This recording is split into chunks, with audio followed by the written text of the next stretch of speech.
बस 1-2 मिनिटात गडकरी साहेब आलेले आहे इथे. सगळ्यांनी जोरदार टाळ्यांमध्ये त्यांचं स्वागत करायचं आहे. नितीन मागे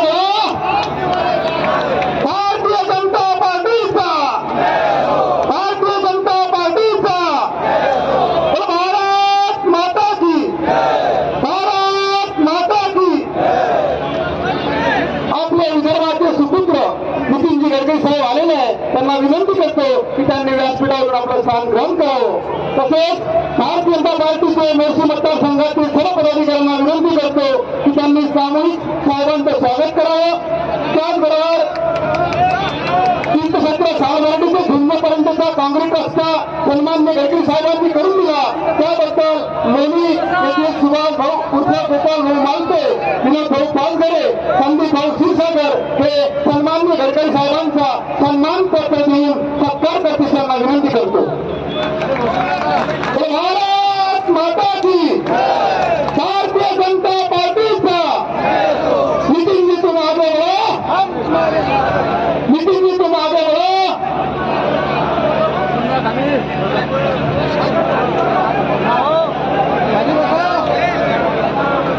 सर्वांनी बसून घ्यावं. आपल्याला आपल्या विदर्भाचे सुपुत्र नितीनजींची अमृतवाणी ऐकायची आहे. मी आमंत्रित करतो विदर्भाचे सुपुत्र आपले नेते नितीनजी गडकरी साहेब यांनी या सभेला संबोधित करावं.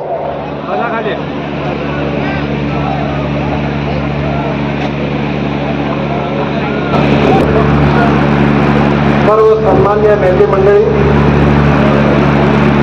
आणि उपस्थित माझ्या बांधवांना मी पहिले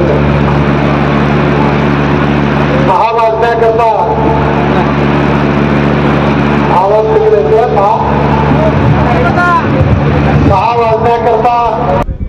6 वाजण्याकरता फक्त 15 मिनिटं कमी आहे आणि म्हणून मी काही सगळ्यांची नावं घेऊ शकलो नाही. आपल्या या निवडणुकीमध्ये कोणा पक्षाचं किंवा कोणा नेत्याच्या भविष्याचा फैसला होणार नाहीये.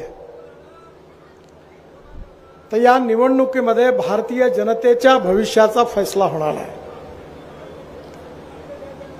तुम्हाला माहिती आहे की 1947 साली भारताला स्वातंत्र्य मिळालं आणि पंडित जवाहरलाल नेहरू देशाचे प्रधानमंत्री झाले.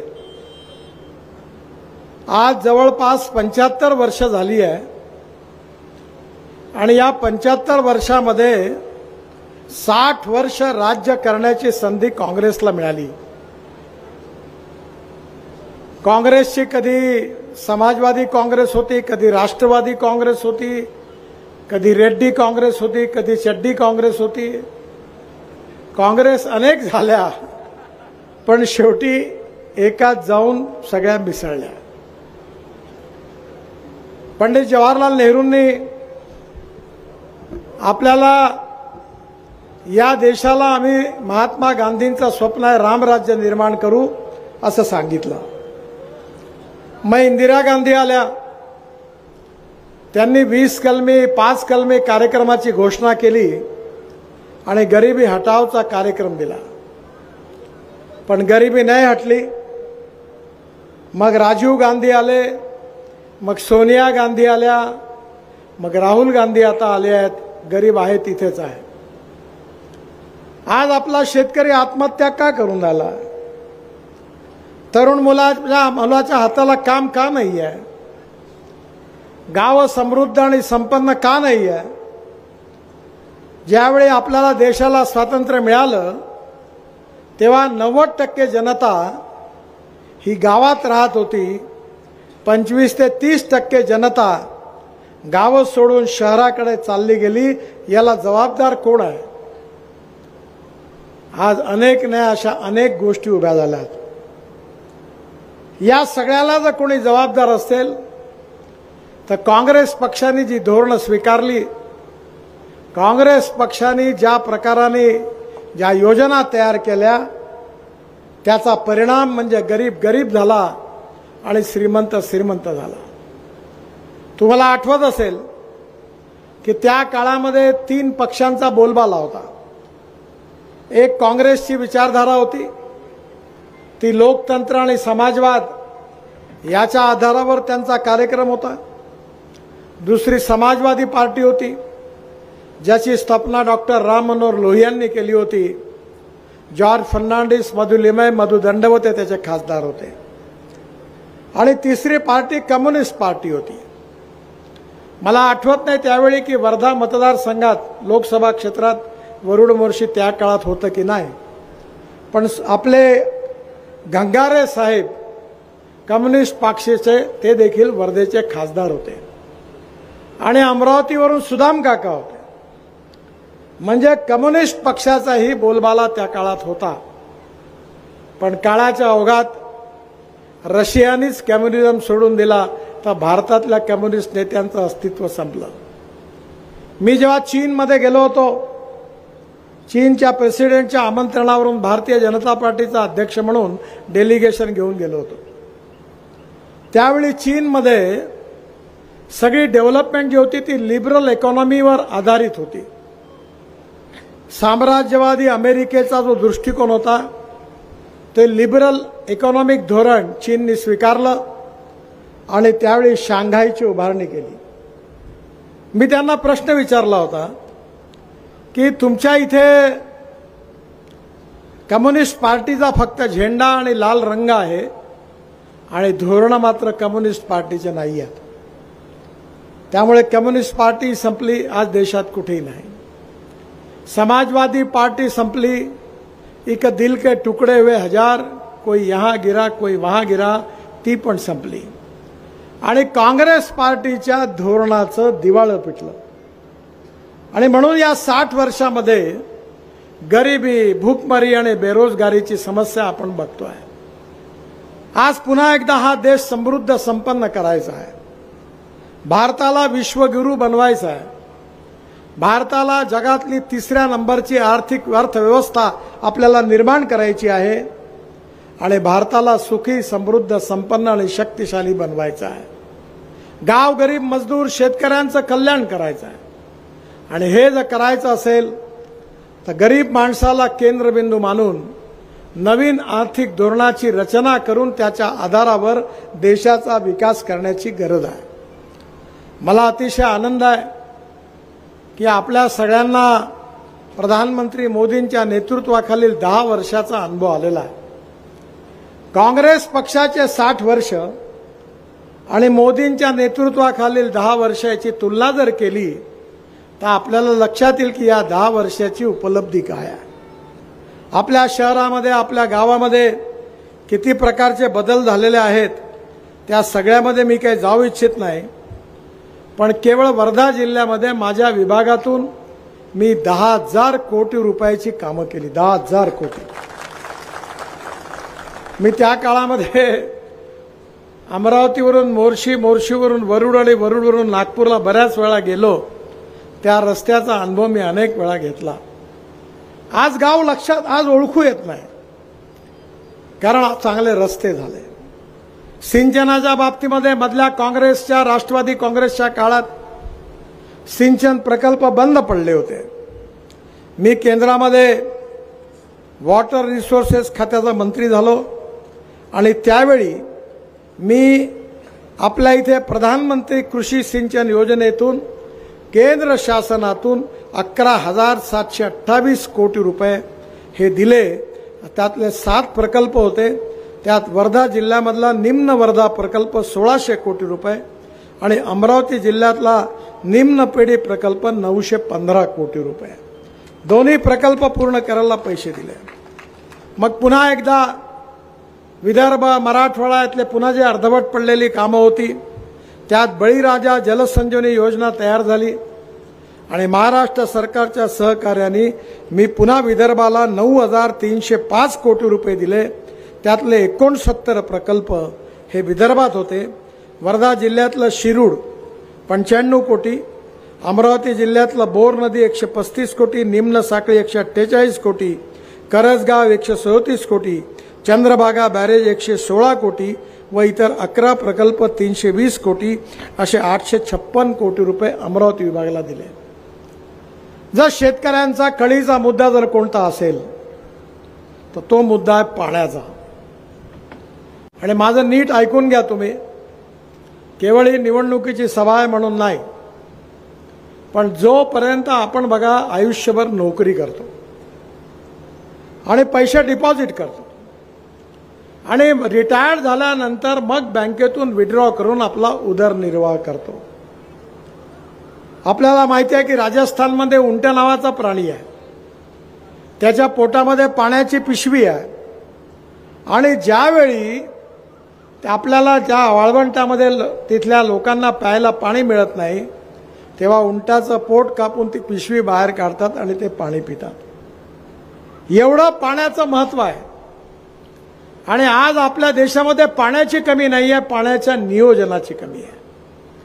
सिंचनाला प्राधान्य मिळालं नाही. जर प्रकल्प पूर्ण झाले तर नाल्या पूर्ण झाल्या नाही. नाल्या असतील तर त्या खराब क्वालिटीच्या होत्या आणि त्यातून अनेक प्रश्न निर्माण झाले. पण आपण विशेषतः मी जे सांगतो त्याचा आपण गंभीरपणे विचार करा, कारण मला 9 डॉक्टरेट डिलीट्स मिळाले. पंजाबराव कृषी विद्यापीठाची डॉक्टरेट मिळाली, डिलीट मिळाली. महात्मा ज्योतिबा फुले राहुरी युनिव्हर्सिटीची मिळाली. स्वामी रामानंद तीर्थ नांदेडची मिळाली. बाबासाहेब आंबेडकर विद्यापीठ औरंगाबादची मिळाली आणि आता परभणीची मिळाली आणि देशातल्या अजून 4 युनिव्हर्सिटीची मिळाली. यातले वर्धा जिल्ह्यामध्ये तामसवाड्याला आम्ही एक काम सुरू केलं होतं जलसंवर्धनाचं. धावणाऱ्या पाण्याला चालायला लावा, चालणाऱ्या पाण्याला थांबायला लावा आणि थांबलेल्या पाण्याला जमिनीला प्यायला लावा. गावातलं पाणी गावात, घरातलं पाणी घरात आणि शेतातलं पाणी शेतात. काही करायचं नाही आहे. नदी नाल्यांचं खोलीकरण करायचं आहे.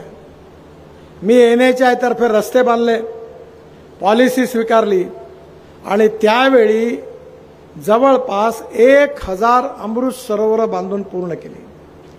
मी आता बुलढाणा जिल्ह्यामध्ये होतो चिखलीला, त्या भागामध्ये 19% सिंचन होतं, 47% झालं. मोठ्या प्रमाणात नदी नाल्यांचं खोलीकरण केलं, तलावाचं खोलीकरण केलं, जमिनीचा साठा होता तो तयार केला आणि विहिरींना 22,000 विहिरी केवळ बुलढाणा जिल्ह्यात चार्ज झाल्या. आज आपण हे काम वर्धा जिल्ह्यातही करतोय. वरुड मोर्शीमध्ये करण्याची आवश्यकता आहे. पाऊस पडल्यावर एक थेंब जर आपण जमिनीत डिपॉझिट केला आणि साठवला आणि आपल्या विहिरीला जर 24 तास पाणी आलं तर किती प्रगती होईल याचा तुम्ही विचार करा. मी बाहेरची गोष्ट सांगत नाही, माझी गोष्ट सांगतो, बघायला या. माझ्याकडे 3 विहिरी होत्या धापेवाड्याला, कळमेश्वरपासून 6 मैलावर आहे. 1 तासही पंप चालायचा नाही. मी नदीचं खोलीकरण केलं, नाल्याचं खोलीकरण केलं, 7.5 हॉर्स पॉवरचे 3 सोलर पंप लावले. कारण वीज मंडळाची वीज केव्हा येते केव्हा जाते याचा काही भरोसा नाही. आणि आता माझ्याकडे 8 ते 10 तास पंप चालतात सोलर. भारत सरकारच्या योजनेमध्ये मला 7.5 हॉर्स पॉवरचा पंप 37,000 रुपयात मिळाला. 3 पंप बसवले. 60 एकर जमीन पाण्याखाली आली आणि यावर्षी माझी पत्नी शेती बघते. एका एकरात 11 क्विंटल सोयाबीन झालं म्हणून तिला बक्षीस मिळालं आणि ऊसामध्ये 85 टन एकरी ऊस झाला म्हणून हायएस्ट मिळाला त्या भागातला. जर पाण्याचं संवर्धन केलं तर शेतकऱ्याचं उत्पन्न 2.5 पटीने वाढणार आहे. आणि ज्या ठिकाणी पाण्याचं जलसंवर्धन झालं तिथे जर आपण विहिरींना पाणी आलं आणि सोलर पंप लावला तर आपल्या प्रगतीचा आणि विकासाचा वेग वाढणार आहे. भारत सरकारमध्ये आम्ही जलसंवर्धनाला प्राधान्य दिलं, अमृत सरोवर बांधले, सोलर पंपाची योजना आणली आणि विदर्भामधला कापूस आणि संत्रा हे महत्वाचा आहे. आपला कापूस बांगलादेशमध्ये जातो, आपला सूत बांगलादेशमध्ये जातो, आपला कपडा बांगलादेशमध्ये जातो. पण इथून तो आहे आपल्या या जामला असणारी टेक्सटाईल मिल आहे ते 400 कंटेनर ग्रे क्लॉथ बांगलादेशला पाठवतात. पण हा सगळा कपडा जातो कसा, सूत जातं कसं, कापूस जातो कसा, तर हा पहिले इथून ट्रकने जातो जवाहरलाल नेहरू पोर्ट ट्रस्ट मुंबईला. मुंबईवरून जातो कोलंबोला, कोलंबोवरून जातो चितगावला आणि चितगावला गेल्यानंतर त्याचा किराया पडतो 1.5 लाख रुपये पर कंटेनर. आपण आता मुंबईचा समुद्र वर्धा जिल्ह्यात आणला. सिंधीला सॅटेलाइट ड्रायपोर्ट सुरू केलं आणि आता वर्धा जिल्ह्यातल्या शेतकऱ्याचा कापूस, कपडा, सूत डायरेक्ट कंटेनरमधून सिंधीवरून कलकत्त्याला, म्हणजे आपल्या इथे हल्दिया पोर्ट आहे कलकत्त्यात, तिथे जाईल आणि हल्दियावरून आपण नदी मार्गाने चितगावला घेऊन जाऊ आणि आपला आता लॉजिस्टिक कॉस्ट 1.5 लाखावरून 80,000 रुपयावर आली, म्हणजे जवळपास अर्धी झाली. आणि विदर्भाचा कापूस कॉम्पिटेटिव्ह झाला प्राईजमध्ये. त्यामुळे येणाऱ्या काळात विदर्भाचा कापूस हा बांगलादेशमध्ये निर्यात होईल आणि विदर्भातल्या शेतकऱ्याला जास्त भाव मिळाल्याशिवाय राहणार नाही. आता संत्र्यामध्ये बांगलादेशने टॅक्स लावला, त्यामुळे आपल्या संत्र्याच्या अडचणी निर्माण झाल्या. 180% टॅक्स लावला. मी बांगलादेशच्या प्रधानमंत्र्यांशी बोललो, 2 वेळा बोललो, पण त्यांनी अजूनपर्यंत काही तो कमी केलेला नाही. भारत सरकारच्या वतीने पण दिला आणि कल्पना ही आहे की आपण सिंधीला कोल्ड स्टोरेज बांधू आणि तिथून आपला संत्रा हल्दियाला जाईल आणि हल्दियावरून डायरेक्ट चितगावला जाईल. जर आपण रेल्वेने पाठवला किंवा ट्रकने पाठवला तर बांगलादेश भारत सीमेवर अनेक अडचणी आहे आणि म्हणून येणाऱ्या काळामध्ये शेतमालावर प्रक्रिया करणारे उद्योग झाले पाहिजे, शेतमालाला निर्यात झाली पाहिजे. म्हणून आपण किसान मेल सुरू केली. 300 गाड्या आल्या त्या काळात. वरुडवरून आपण संत्र भारतात पाठवली आणि एवढंच नाही तर आता मदर डेअरी आणली आहे. 450 कोटी रुपयाचं काम नागपुरात सुरू झालेलं आहे. विदर्भातून रोज 40 लाख लिटर आपण दूध घेणार आहे आणि मी जिद्दीने ऑरेंज बर्फी तयार केली. तुम्ही जो छोटा संत्रा आहे तो आता बहुतेक नांदेडला पाठवता, पण 10-12 रुपये किलोच भाव मिळतो. मदर डेअरीला मी सांगितलं आपण जी संत्र्याची बर्फी तयार केली ती जी बर्फी आहे ती फक्त 3 दिवसच 8 दिवसच तिचं लाईफ आहे. म्हणून आता लहान संत्र्यापासून ज्यूसपासून पावडर तयार करायची आणि त्याची बर्फी करायची. त्याचा सेल्फ लाईफ 3 महिने राहील आणि जगाच्या कानाकोपऱ्यात आपली संत्र्याची बर्फी आपण पोहोचवू आणि लहान संत्र्याला चांगला आपण भाव मिळवून देऊ. आपण धोरणात बदल केले, अनेक गोष्टी केल्या. आज वेळ कमी आहे, शेवटचे 2-3 मिनिटं आहे. मी तुम्हाला विनंती करतो की गाव गरीब मजदूर शेतकऱ्याचं कल्याण केलं पाहिजे. हा देश सुखी समृद्ध संपन्न केला पाहिजे. या देशाला जगातली 4थी शक्तिशाली अर्थव्यवस्था आपल्याला निर्माण करायचं आहे. आयात कमी करायची आहे, निर्यात वाढवायची आहे आणि शेतकऱ्याच्या तरुण मुलाच्या हाताला काम द्यायचं आहे. केवळ स्मार्ट शहरं नाही तर स्मार्ट विलेज तयार करायचे आहे. आपण काँग्रेसच्या काळातली सगळी धोरणं बदलवलेली आहे. शेतकरी अन्नदाता नाही ऊर्जादाता बनला पाहिजे. ऊर्जादाता नाही इंधनदाता बनला पाहिजे. इंधनदाता नाही हवाई इंधनदाता बनला पाहिजे. आता माझ्याकडे इनोवा गाडी आहे, शेतकऱ्यांनी तयार केलेल्या 100% इथेनॉलवर चालते. TVS, हिरो, होंडा, बजाज यांच्या स्कूटर आता इथेनॉलवर आल्या आहेत. माझी गाडी जी आहे इनोवाची, आज मी इथे आता हेलिकॉप्टर उशारून बोलवली आहे, त्या गाडीमध्ये 60% वीज तयार करते आणि 40% इथेनॉलवर चालते. ॲव्हरेजची तुलना केली तर 25 रुपये लिटर पेट्रोलचा भाव पडतो. आपली स्कूटर, मोटरसायकल शेतकरी आपल्या इंधनाने आता चालवू शकेल असा काळ आपण आलेला आहे. एवढंच नाही तर आपण विमान हवाई इंधन तयार केलं आहे शेतकऱ्यांनी. डांबर तयार केलेला आहे, CNG तयार केलेला आहे. माझ्याकडे माझा ट्रॅक्टर CNG वर कन्वर्ट केला आहे. 50,000 रुपये वर्षाची बचत होते. शेतकऱ्यांना यांत्रिकीकरण करायची आवश्यकता आहे. Cold storage pre cooling plant करण्याची गरज आहे. कृषी मालावर प्रक्रिया उद्योग स्थापन करण्याची गरज आहे आणि तशी धोरणं सरकारने स्वीकारली आहे. आणि म्हणून माझी आपल्या सगळ्यांना विनंती आहे की हे सरकार गाव गरीब मजदूर शेतकऱ्याचं कल्याण करण्याकरता आहे. आणि म्हणून पुन्हा एकदा 10 वर्षात जे झालं तो ट्रेलर होता. पर असली फिल्म तो शुरू होना बाकी है. आणि म्हणून तुमच्या सगळ्यांचं सहकार्य, आशीर्वाद रामदासजींना पाहिजे. त्यांनी सातत्याने वर्धा जिल्ह्याचे प्रश्न संसदेत उचलले. अनेक विषयाचं फॉलोअप माझ्याकडे सातत्याने केलं आणि त्यांच्या कामाची गॅरंटी देण्याकरता मी आलो आहे. आपण त्यांना विजयी करा. पुन्हा एकदा भारतीय जनता पार्टी एनडीएचं राज्य आणा. नरेंद्र मोदींना देशाचं प्रधानमंत्री करा आणि आपल्या आशीर्वादाने पुन्हा एकदा देशाचं गाव गरीब मजदूर शेतकऱ्याचं भविष्य बदलवण्याकरता सहकार्य करा अशी नम्र विनंती करतो आणि 6 वाजल्यामुळे माझं भाषण समाप्त करतो. धन्यवाद. माझ्याबरोबर जोरात म्हणा, भारत माता की, भारत माता की, भारत माता की.